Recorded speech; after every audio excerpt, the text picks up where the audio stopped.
ভারতীয় টাকার সাথে রুপির পার্থক্য। অনেকে বলছে যে টাকার মান বেড়েছে, টাকার মান বাড়েনি, ওইটাই আছে। রুপির সাথে ডলারের পার্থক্য হওয়াতে, মানে ডলারের সাথে রুপির মান কমে যাওয়াতে আমরা যাতে সরাসরি টাকার সাথে রুপি অ্যাক্সেস হয় না, আমাদের টাকাটা ডলারে যায়, ডলার থেকে রুপিতে যায়। অর্থাৎ আমরা 125 টাকায় যে ডলার কিনতাম, তখন আমরা 90 টাকা 91 রুপি পেতাম। এখন সেই মানে 125 টাকার ডলারেই আমরা 96-97 রুপি পাচ্ছি। তার মানে দেখেন, হিসাবটা দেখেন, এটা কিন্তু জিনিসটা ওইটাই। আমরা আগে যেটা দিয়ে কিনতাম ডলার ওইটাই আছে, কিন্তু এখন ডলার গিয়ে ভাঙানোর পর রুপিটা আমরা বেশি পাচ্ছি। এতে ডলারের সাথে রুপির পার্থক্য হচ্ছে, যার ফলে আমরা রেটটা একটু বেশি পাচ্ছি। এই হচ্ছে হিসাব। বর্তমানে প্রায় 80 টাকা রেট চলছে। এটা কিন্তু আমাদের জন্য বিশাল একটা পাওয়া। আমরা যারা ট্রিটমেন্ট করতে যাই বা আমরা যারা ঘুরতে যাই, ঘুরার তো এখন অপশন নাই, আমরা যারা ট্রিটমেন্ট করে কেনাকাটা করি, হোটেলে থাকি, খাবার দাবার খাই, ওষুধপত্র কিনি, ডাক্তারের বিল পরিশোধ করি, আগে যদি 1 লাখ টাকার সমপরিমাণ যদি আমরা 1 লক্ষ টাকা দিলাম, সেটা আমরা 70-68-70 হাজার রুপি পেতাম, সেটা এখন 79,000-80,000 রুপি পাচ্ছি। এটা কিন্তু বড় একটা পাওয়া, বড় মানে কি বিশাল পাওয়া, আপনি যাই বলেন। এই বিশাল পাওয়া, এই বিশাল পাওয়াটা কিন্তু আমাদের হচ্ছে। আর এখন প্রতিদিন লোকজন আগের চেয়ে কমছে, স্থলবন্দরতে যাতায়াত আগের চেয়ে কমছে।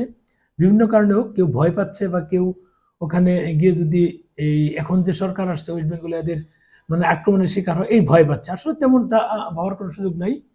আপনি যখন মানে লিগেল ভাবে যাবেন, ভিসা করে যাবেন, তখন কোনো সমস্যা নাই। এক দুজন আছে, সেটা ওই দেখুন ফেসবুকেও হুমকি দেয়, হুমকি দামকি দেয়, এটা দিবে। এই হুমকি দামকি লোকজন সব জায়গাতেই সব সময় থাকে, এটা হিসাব করে লাভ নাই। আমাদের দেশও আছে যে এই করবো, সেই করবো, অমুক করবো, তমুক করবো। যেমন এই যে আমাদের এই একজন গিয়েছিলেন, ওনার কিন্তু আগে থেকে ইন্ডিয়াতে ভিডিও কিন্তু বন্ধ, ব্লক করা ওনার ভিডিও। তার মানে কি পজিশনে গেলে একজন মানুষের ভিডিও ওই দেশে ব্লক করে রাখে, তার মানে নিশ্চয়ই অল টাইম পুরোটাই আপাতমস্তক পা থেকে মাথা পর্যন্ত ভারত বিরোধী ছিল।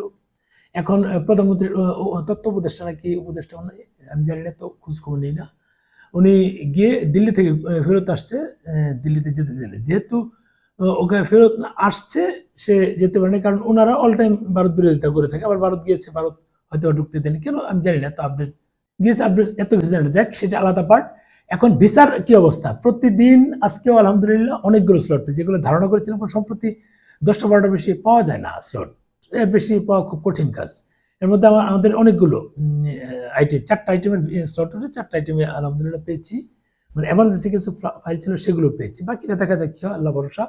এখন যেটা যে এখন ভিসা কি সিঙ্গেল করা যায় কিনা, সিঙ্গেল এন্ট্রি যারা আগে ভিসা করা আছে তারা চাইলে সিঙ্গেল এন্ট্রি করতে পারে, তাদেরকে অ্যাভেলেবেল দিচ্ছে। তবে নতুনদের ক্ষেত্রে একটু সীমাবদ্ধতা থাকে, তারা ট্রাস্ট করতে চায় না, ভেবে নেয় যে হয়তো বা এরা যেমন 30-এর নিচে হলে তো আরো ভেবে নেয় বেশি, যারা এম্বাসি ভিস করতে, যেমন মেডিকেল ভিসা, যেহেতু এই ডাবল এন্ট্রি ভিসা খুব কম দিচ্ছে, স্লটই তো পাওয়া যায় না, একেবারে কম, দিনে খুব কম স্লট পাওয়া যায়। এই হচ্ছে হিসাব টেকার। যাই হোক, আমার যেটা বলা সেটা হচ্ছে যে আমরা যারা এখন মানে ঘুরতে যেতে চাচ্ছি, তাদের জন্য এই মুহূর্তে কি টুরিস্ট ভিসা পাওয়া যাবে কিনা বা কবে পাওয়া যেতে পারে, এটা সম্পূর্ণই মানে এটা কি বলবো, এটা পাওয়ার কোনো সম্ভাবনাই দেখছি না আপাতত।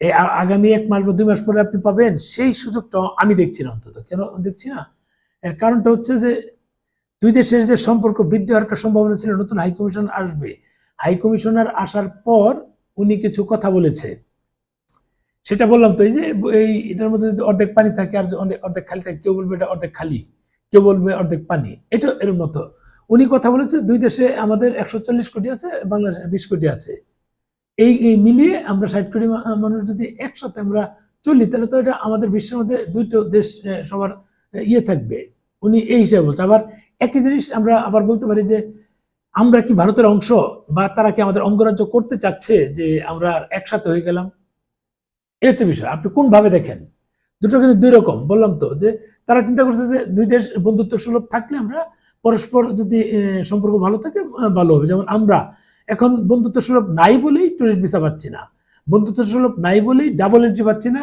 দিল্লিতে এম্বাসি ফেস করতে পারছি না, ইউরোপ আমাদের মানে স্বপ্নের মধ্যে যাত্রা ব্যাঘাত ঘটছে, সম্পর্ক নাই বলেই। আমরা তো আলাদা দেশে আছি, সবই আলাদা আছি। এরপরে চিকিৎসা করতে যাওয়ার লোকজনের সংখ্যা খুব কম, আগে কিন্তু অনেক যেত। ভারতের যে হাসপাতালগুলোর যে এই তথ্য সেটা অনুযায়ী তো বোঝা যায়, এটা কিন্তু অনেক হিসাব নিকাশ।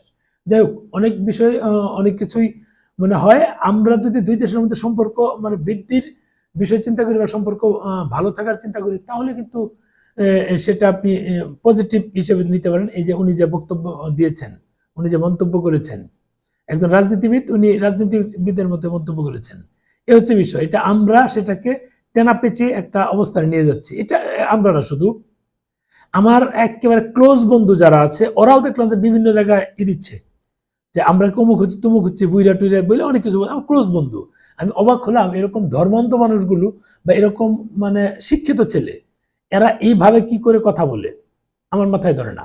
যাই হোক, আমার বন্ধুদের জন্য বা এইটা যারা ধর্মান্ধ মানুষগুলো ধর্মান্ধ, তাদের জন্য এখনকার সরকার এবং ইন্দু সরকার ঠিক ছিল, পারফেক্ট।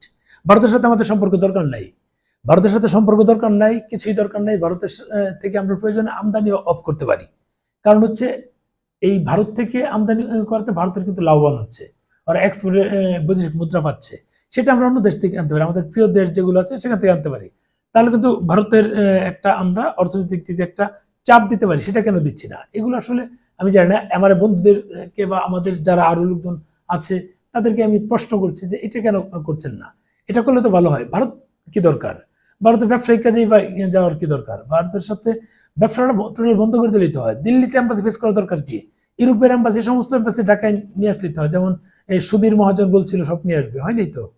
তারা ওখানে নিয়ে আসলে প্যারা থাকে না। আর কি বলবো এগুলো মানে। ও আচ্ছা, ভালো কথা, অনেকেই আমাকে নিয়ে বিভিন্ন মন্তব্য করছে, বিভিন্ন কথা বলছে, ভিডিও বানাচ্ছে। আমি তো আগে বলেছি এরা কারা? গুপ্ত।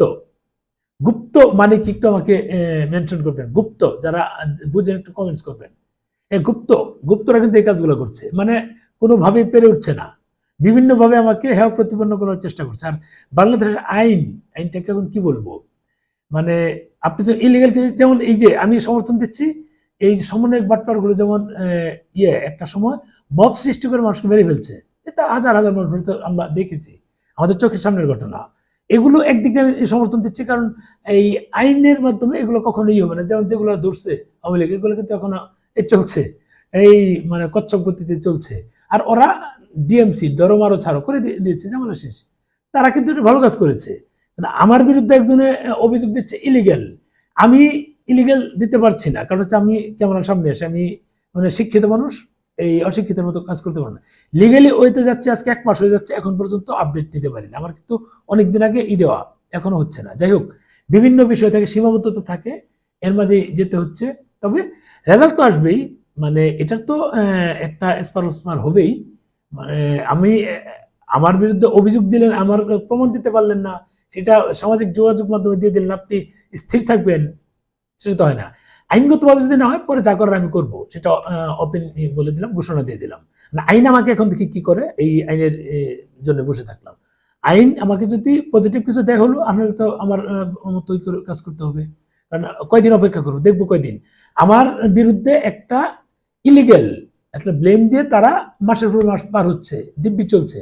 আমি আইনের মানে পাচাটার জন্য বসে আছি, দেখি আইনে কি করে। যাই হোক, ভালো থাকবেন, শেয়ার দিন ভিডিওটা।